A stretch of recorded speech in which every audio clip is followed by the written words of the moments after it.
Bonjour à toutes et à tous et bienvenue sur cet ultime épisode de ce défi sans item sur Zelda Tears of the Kingdom. Cette vidéo fait suite aux 2 premiers épisodes du défi, les liens sont en description. Et d'ailleurs, dans ces épisodes, on était parvenu à sortir des îles célestes du prélude et on avait réussi à faire le temple du vent, celui de la foudre et celui du feu, mais on n'avait malheureusement pas pu entrer dans le temple de l'eau. Je vous propose aujourd'hui de découvrir la fin de mon aventure pour savoir si j'ai pu en venir à bout. Après avoir fini les gorons, je fais quelques sanctuaires de manière un peu particulière parce que c'est pas si évident quand on n'a pas d'item.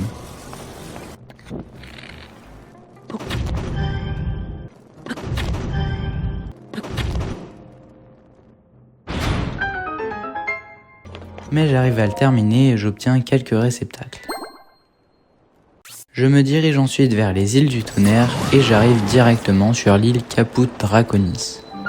Je fais le sanctuaire pour regagner de la vie et grâce au cœur que j'ai obtenu, j'ai pu ouvrir la porte.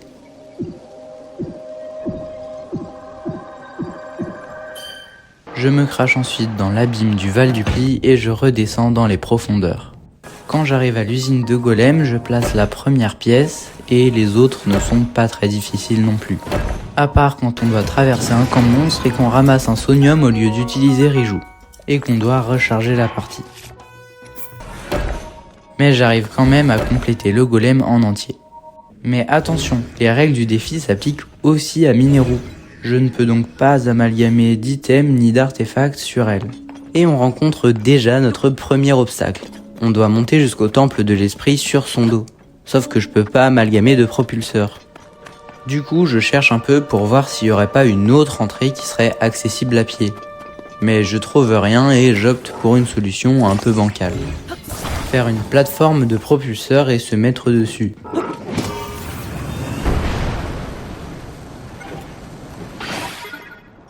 Je rate une première fois.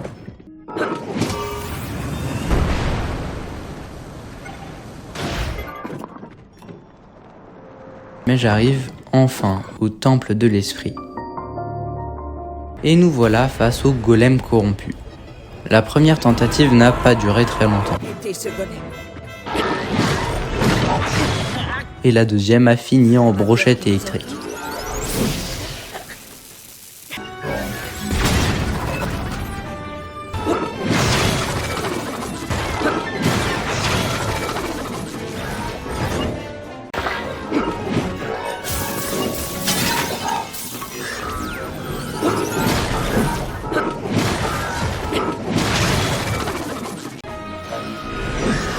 Ne te laisse pas perturber par cette vitesse. Frappe-le au moment où il s'arrête.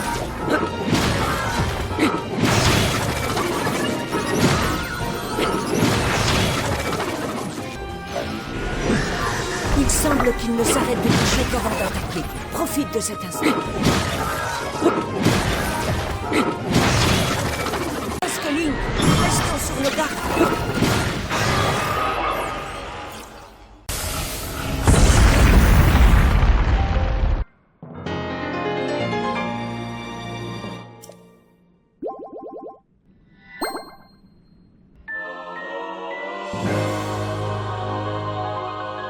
Je termine donc la quête du dernier donjon.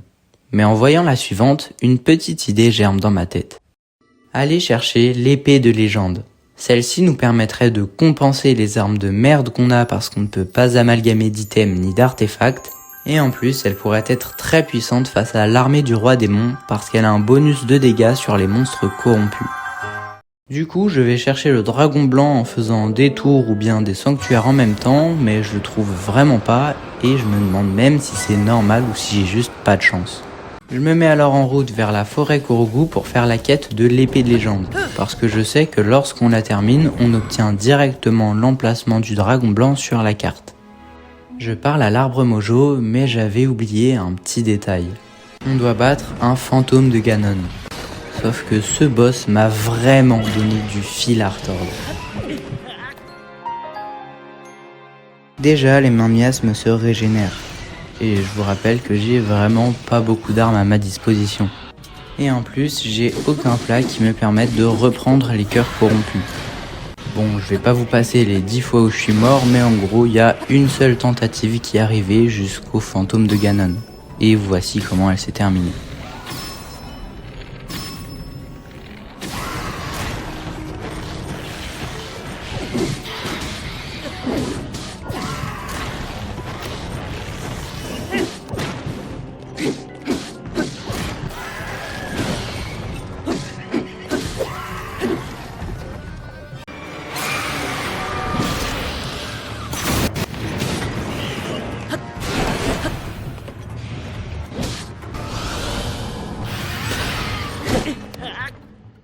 Du coup, je reviens sur mes anciennes décisions et je continue à chercher le dragon blanc en farmant quelques ressources qui pourraient m'être utiles pour le combat final.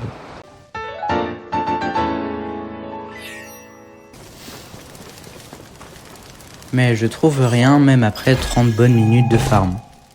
Et donc je fais recours à ma dernière solution qui est de faire les souvenirs. Et là vous vous demandez peut-être quel rapport ça a avec l'épée de légende, mais en fait, lorsqu'on fait le dernier souvenir, le dragon blanc apparaît toujours juste au-dessus de nous. Et donc, au lieu de venir à lui, c'est lui que je vais faire venir à moi. Et après avoir fait tous les souvenirs, c'était long, mais dites-vous que j'ai même pas vu le dragon blanc pendant tout ce temps, je peux enfin récupérer l'épée de légende.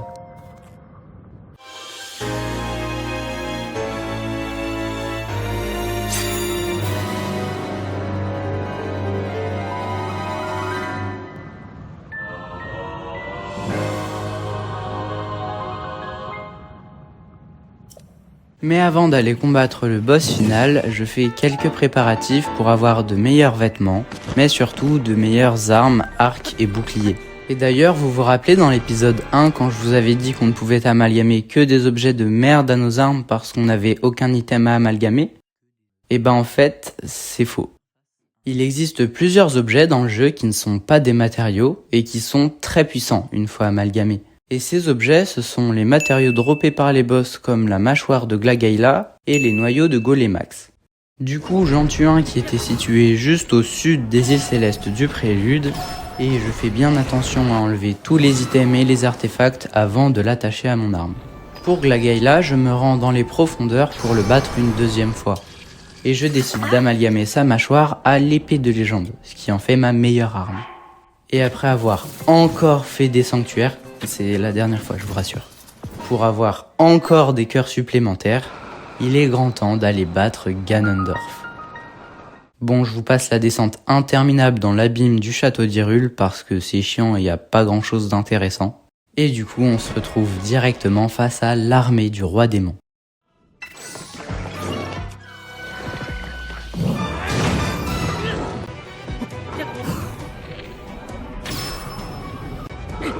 Et comme le golem de Mineru est très efficace face aux petits monstres, l'armée n'était pas très difficile à battre. Enfin, presque.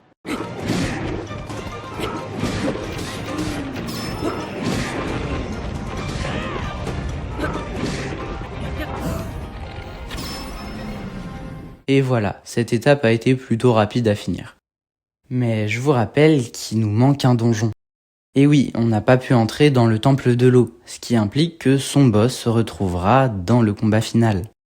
Et donc, laissez-moi vous présenter littéralement le boss le plus difficile de tout le jeu, Octopulpos.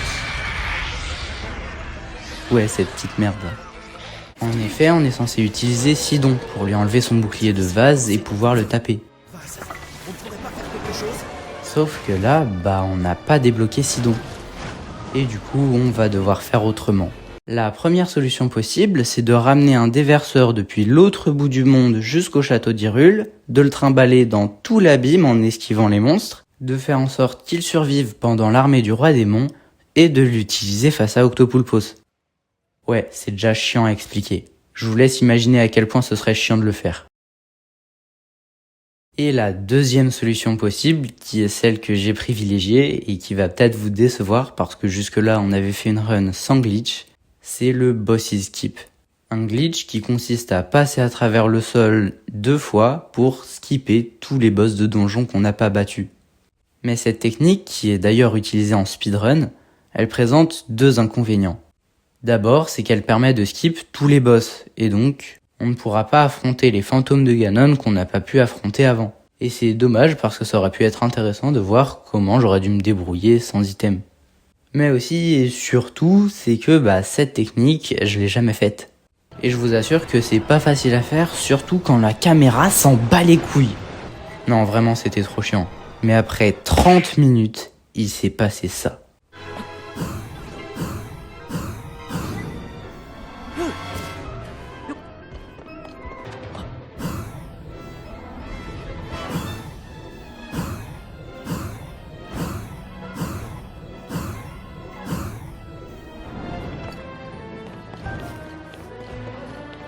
Et on peut enfin combattre Ganondorf en personne.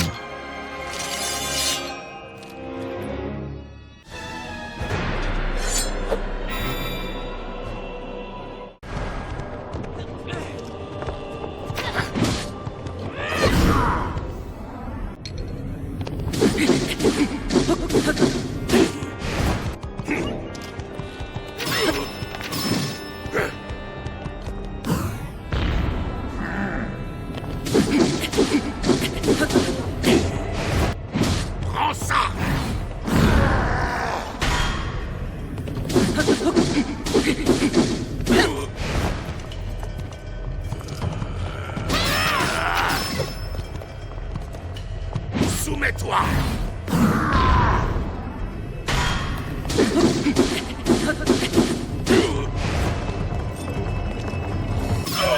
Et maintenant, direction en phase 2.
Et voilà, il ne nous reste plus que l'étape la plus simple, le combat contre le dragon noir.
Et c'est comme ça que j'ai fini Zelda Tears of the Kingdom sans jamais ramasser de matériaux ni d'artefacts. Mais comme je suis un peu con, j'ai oublié de clip le moment où je vous montrais que j'avais pas encore débloqué les onglets des artefacts et celui des items. Du coup, je recharge la dernière partie pour vous le montrer et on va dire que vous me faites confiance. Si vous avez aimé la vidéo, n'hésitez pas à la liker et abonnez-vous pour plus de contenu sur Zelda. On rush les 100 abonnés avant la fin de l'année. Vous pouvez aussi aller voir les autres vidéos que j'ai faites sur la chaîne. Et sur ce, moi je vous dis à très bientôt pour de prochaines vidéos. C'était Crolink, merci d'avoir regardé.